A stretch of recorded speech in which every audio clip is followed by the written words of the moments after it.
at a hearing in the Judiciary Committee.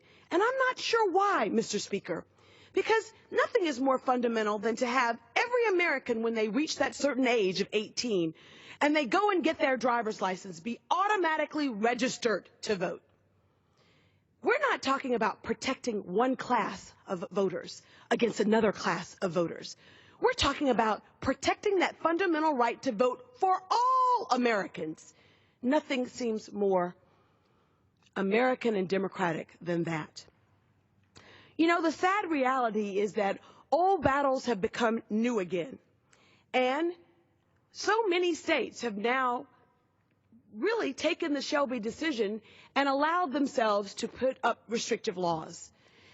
And we're reminded that they are restrictive laws by the judicial system.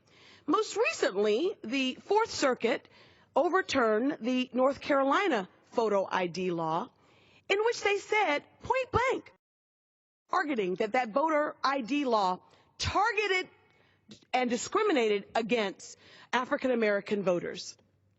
They said that it did so with precision, Mr. Speaker. You know, there is a fallacy that goes around that says that there's voter fraud rampant in America. Well, I want you to know, Mr. Speaker, that voter fraud does not exist in the volumes by which Americans think they do. A very recent poll by Washington Post and ABC came out and said that over 50% of Americans believe that there's voter fraud. Well, I have you know, Mr. Speaker, that studies after studies, including that by the Brennan Center, has shown that there is very few cases of voter fraud. In fact, their study between the years of 2000 and 2014, a 14-year period, only showed 31 cases of voter impersonation. And I want you to know that many of those were, in fact, errors in folks' names when the third or the junior of a person's name was confused with the senior of that name, of that same name. And so, Mr. Speaker, the reality is that voter fraud is not rampant. So I'm not really sure why states like Alabama have instituted these photo ID laws. And you know, my state not only instituted a photo ID law, but last summer my state, due to quote-unquote budgetary reasons, closed down more than 31 DMVs, mostly in areas that were disproportionately African American. So I submit to you, Mr. Speaker, if photo IDs are required, and the most popular form of the photo ID is a driver's license, how can that very state also down opportunities, foreclosing opportunities for those citizens of that state to get a photo ID? My state also says that photo ID is free. Well, I submit to you, Mr. Speaker, that they may say it's free, and in fact, it is free if you can come along on those rare days in which the mobile goes through your city. But I want you to know that many of my constituents, many of whom were born in rural Alabama, many of whom were born over 80 years ago by midwife, those constituents don't have birth certificates. And those that do, well, in order to acquire a birth certificate, that costs money. You have to still be able to produce a birth certificate in order to get this quote-unquote free ID from the state of Alabama. So I submit to you that it is not free. I also submit to you that it is unfair that we put up such barriers. You know, I am humbled every year by the pilgrimage that John Lewis takes with many of the members of Congress in this body. Every year, for the past 18 years, he has taken a pilgrimage through my district. He goes back in time and allows those members who travel with him to actually retrace his footsteps 50-plus years ago. We go to Birmingham, we go to Montgomery, and we end up on that Sunday reenacting Bloody Sunday, that moment in history, that seminal moment in history in which he was bludgeoned on Edmund Pettus Bridge for the simple right to vote. And I can tell you, Mr. Speaker, that it does not go unnoticed by me as I drive across the Edmund Pettus Bridge each time I go home to Selma to visit my parents. That ordinary Americans did in order to achieve what ultimately was an extraordinary feat. When you think of the fact that a young John Lewis, who was in college at the time, that so many that were out there marching for the right to vote were children.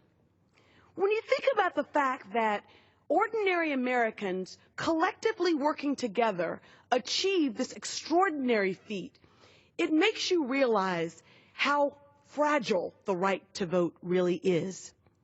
I don't know how any of us can join hands with John Lewis and walk across the Edmund Pettus Bridge and not understand how important it is to rededicate ourselves to the fight that he once led. We, as elected representatives of this great nation, owe it to our own constituents to make sure that every eligible American has the right to vote. I have to tell you that one of the most moving opportunities for me as a member of Congress was in 2015 when I got a chance to be in my hometown and to welcome over 100 members of Congress, Republicans and Democrats, two presidents, Barack Obama and President George W. Bush, to my hometown. It was to celebrate America's promise, a promise that became reality through the sacrifice, blood, sweat, and tears of average Americans. And we all came on that beautiful day, March 7th, 2015. It was glorious. But you know, it was a kumbaya moment in time. We owe more to the sacrifices of those foot soldiers like John Lewis than a gold medal. Although I was proud to put forth that bill, and even prouder to be able to bestow the gold medal to those foot soldiers that did march in the Selma to Montgomery March.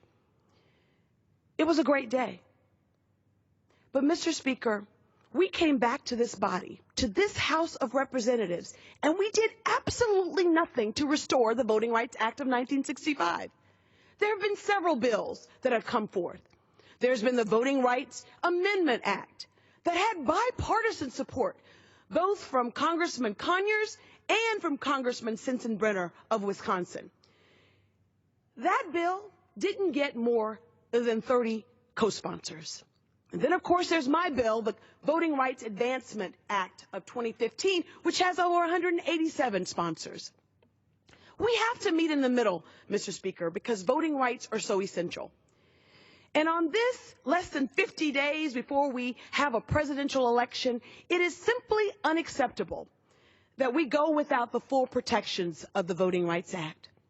And what do I mean by that? Well, what's at stake, really, by not having those full protections? Well, we witnessed in the primary in Arizona in Maricopa County. This was a county that was covered by the Voting Rights Act of 1965. But because of the Shelby decision, there was no more preclearance.